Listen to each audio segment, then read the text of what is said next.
he was a guy whose wife died and he raised 8 kids on his own. So to me, that's like this huge shining thing about who he is, right? So, and he has a relationship with all his kids still. Kody must be so bothered by the comparisons to David, especially with all the gossip and rumors swirling around. The whole betrayed thing is his go-to narrative every time there's any kind of criticism. So you know he's feeling some type of way about it all. As for Janelle, she's been quietly serving those zingers, and it's honestly a treat to see her throw that shade. That comment about Kody being seen as a failure in the church for losing multiple wives, chef's kiss. She knows exactly how to hit where it hurts. And honestly, Janelle's been holding back for so long, it's like she's finally letting loose, and we're here for it. As for the loyalty part, halved. Looks like Janelle's loyalty is firmly with her own peace of mind these days. She's done with the drama. We've got so much to dive into today, so let's not waste any time. Let's jump straight into it. Hey everyone, what's up? It's Elena here, and welcome back to my channel Reality Nexus X. It's honestly mind-blowing how little the family seems to get what's happened with Kody. It's like they were so close to him, wrapped up in their love for him, or whatever that was, that they only saw what they wanted to see. They kept projecting this romanticized image of Kody and Robin, like some fairy tale couple, as if that explained why he was so obviously favoring her. But in reality, Gabe and Janelle hit the nail on the head when they casually unpacked the transactional nature of Kody and Robin's relationship. This isn't about love, people. It's about selfishness, plain and simple. Gabe, in his surprisingly sharp way, kind of lays out how Robin plays the victim card constantly. It's like her go-to strategy for keeping herself in Kody's good graces. This works wonders for Kody's ego, making him feel like the big, powerful protector. Of course, this also means he's tearing his family apart, pitting them against each other, which only serves to fill Robin's pockets and inflate her position. But Kody's fine with that. He's been dividing his wives for years, getting off on the drama. He probably thought the other wives and kids would play the same game, but surprise, they didn't. Honestly, Kody and Robin have already pretty much admitted how things work between them. Robin's basically his best customer, buttering him up to get favors. It's not about soulmates or love. It's about ego-stroking and transactional favors. She gives him the respect he craves, and in return, she gets whatever she wants. It's like a business deal with some love sprinkled on top. And let's not forget Kody's repeated wish for that same dynamic with Janelle. Thank God she's smarter than that and is moving on to better things. What really struck me, though, was how Gabe totally sees through Robin's act. He's not buying the victim narrative at all, and he's not afraid to call her out. Honestly, he's so emotionally intelligent for someone his age, and I'm just sitting here like, wow, I wish him nothing but the best. But the real kicker here is how Kody and Robin are basically two peas in a transactional pod. They both treat relationships like business deals. Everything's about what they can get out of it. They even share the same hoarding tendencies, and their relationships with their own kids? Yeah, pretty transactional there too. Everyone in their orbit is just another piece to make their lives easier, with zero intention of giving anything meaningful in return. It's all about making their lives more convenient. And Gabe? He's absolutely on fire here. He's not letting Robin's bullshit slide for a second, and I love that for him. It's honestly impressive how clearly he sees her for what she is. As someone who has done years of therapy to work through the stuff my parents put me through, I can say Gabe's been putting in the work too. They mention he's been to therapy, and you can really see it. I give him a ton of credit because it's no easy feat, especially when your parent refuses to acknowledge the damage they've caused. Gabe's doing the hard work, and it's paying off. So, did Kody and Janelle have an emotional affair? Well, let's dive into this mess of a situation, shall we? Over the years, we've had countless episodes where Kody and his wives discuss the ins and outs of courting in a plural marriage, and surprise, surprise, the women are all about controlling the family structure. I mean, they've practically built their own little kingdom, with all the power in their hands. And let's not forget Christine's lovely rant about some harlot trying to sidestep the wives. Apparently, any new woman must first go through the wives before even thinking about Kody. Oh, and for some reason, Janelle never thought to go through Meri. It's just also telling, right? The whole Janelle and Kody situation is a bit too cute for comfort. They talk about how their friendship developed, and then, bam, Janelle goes to Kody, and he's totally on board. But oh, where's Meri in all this? Maybe they had an emotional affair, but don't worry, it's all fine because he eventually married her. How sweet. Now, here's my hot take. Janelle and Kody totally had an emotional affair while Janelle was married to Meri's brother. You can practically smell it. She gets divorced, marries Kody, and suddenly she's got this massive crush on him. Yeah, that's definitely not suspicious at all. Talk about some shady timeline, right?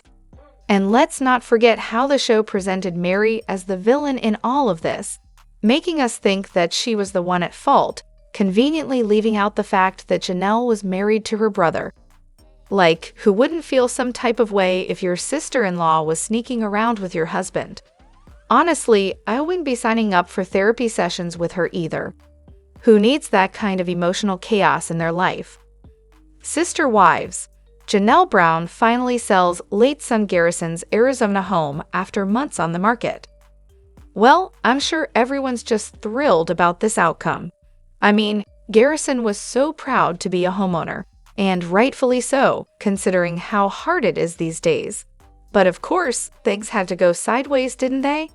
And of course, Kody's going to get a cut from the sale. Because why wouldn't he? If he had an ounce of decency, he'd let Janelle keep the profits or hand them over to Gab. But no, that's probably too much to ask. Honestly, it's hard to believe Garrison didn't have a will. I mean, he was in the military. Handling stuff like that is pretty much one of the first things they make you do. And let's not pretend that his mother wouldn't be the sole beneficiary either. He was a young man who adored her, not to mention his siblings and Christine. My heart just breaks for him. Did Christine Brown really cause Kody and Janelle split? Oh, absolutely not. The truth is, they were both just done with the whole worship at the altar of soap and routine. But let's get real. Kody had already managed to alienate his and Janelle's kids.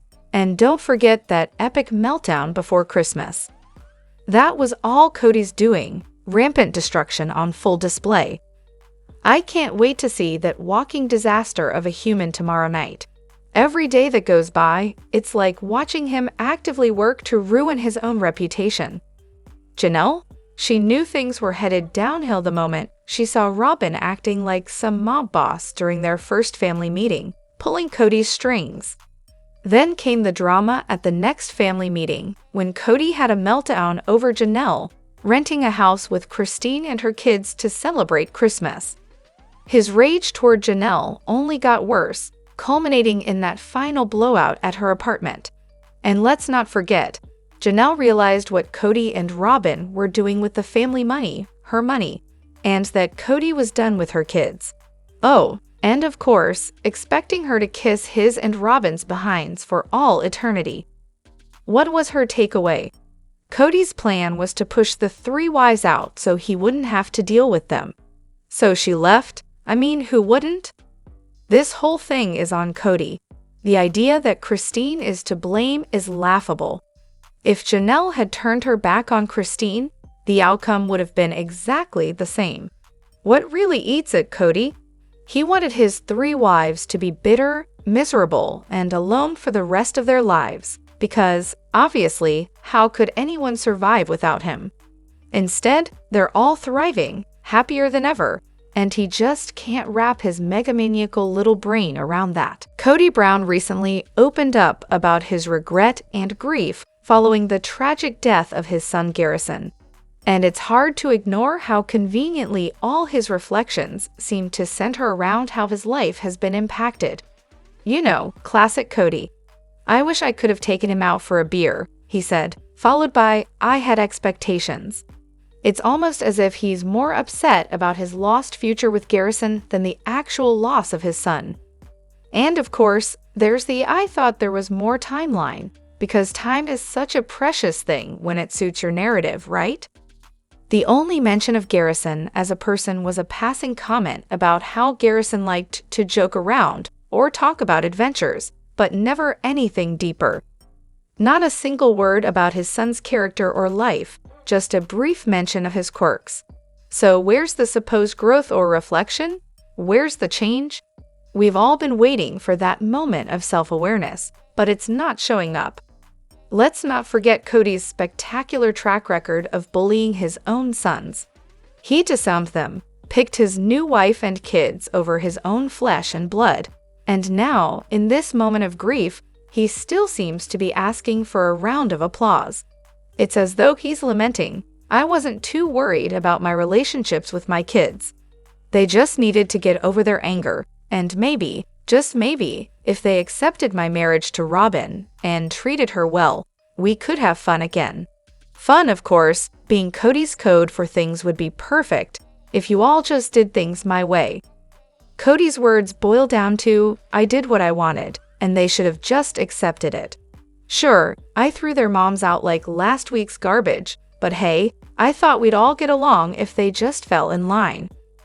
It's remarkable how he can't even acknowledge that the real issue lies with his actions, not his children's response.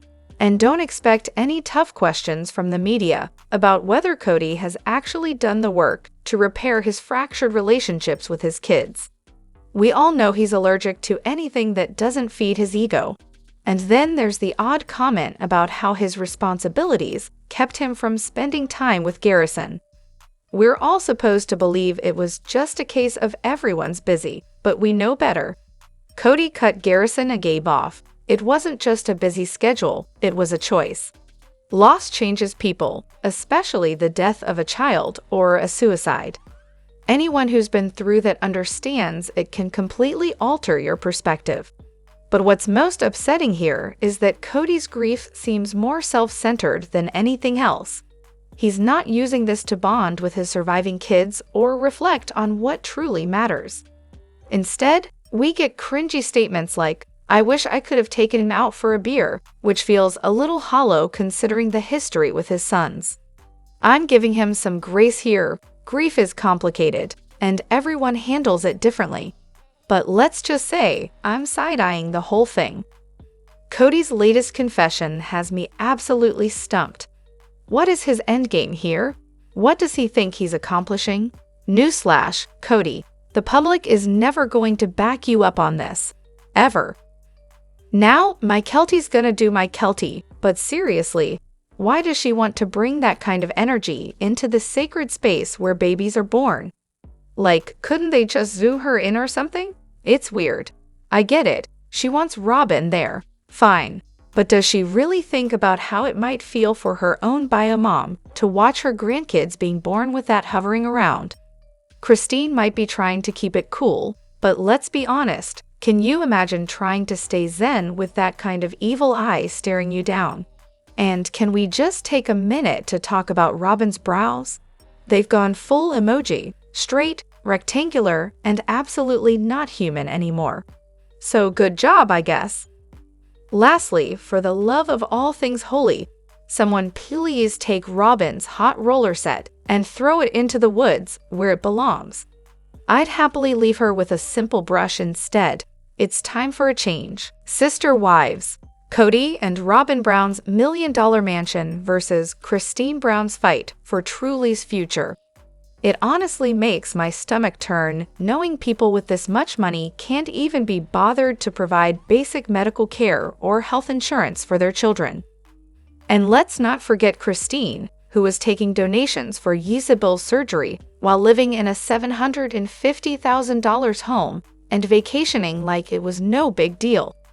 They're all a mess when it comes to money management, but the lack of health insurance, that's just unforgivable. Oh, and wait until Christine gets her hands on those income statements Kody had to file for that fancy mansion. The truth is going to hit hard. Let's not forget Kody's charming habit of contributing nothing to Christine since their divorce.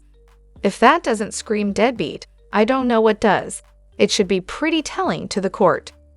Christine was also getting $600 a month in food stamps while filming the show. I can't speak for Meri or Janelle, but it's pretty much part of the fundamentalist playbook to milk government assistance for all it's worth. Bleed the beast, right? Meanwhile, Kody was probably doing some creative accounting and getting the other wives to think it was all Janelle's fault, while the wives were left struggling. Even my Kelties talked about how they were food insecure as kids. And then there's Robin. Truly is still a child. She could really use that money for her education. But no, let's blow it all on a mansion that Robin doesn't even clean, cook in, or care for the kids in. What a fantastic use of money, right? Definitely not for the kids, but hey, at least Robin's living large. Selfish? You bet. And don't worry, karma's coming for you, Robin. Karma's got your number. Also, Robin still owes Meri and Janelle for the money she swindled to get her house. Let's not forget the lies she fed Kody about that conversation with Janelle. Robin has literally been telling on herself for years. I threw on a random episode to rewatch, Season 6, Episode 20, and what do I stumble upon? A gem. Tamron asks Kody the million-dollar question, are all the relationships equal and balanced? And before Kody can even blink, Robin swoops in to answer for him. Meanwhile, the other wives just sit there, their faces doing everything short of screaming. Did she really just say that?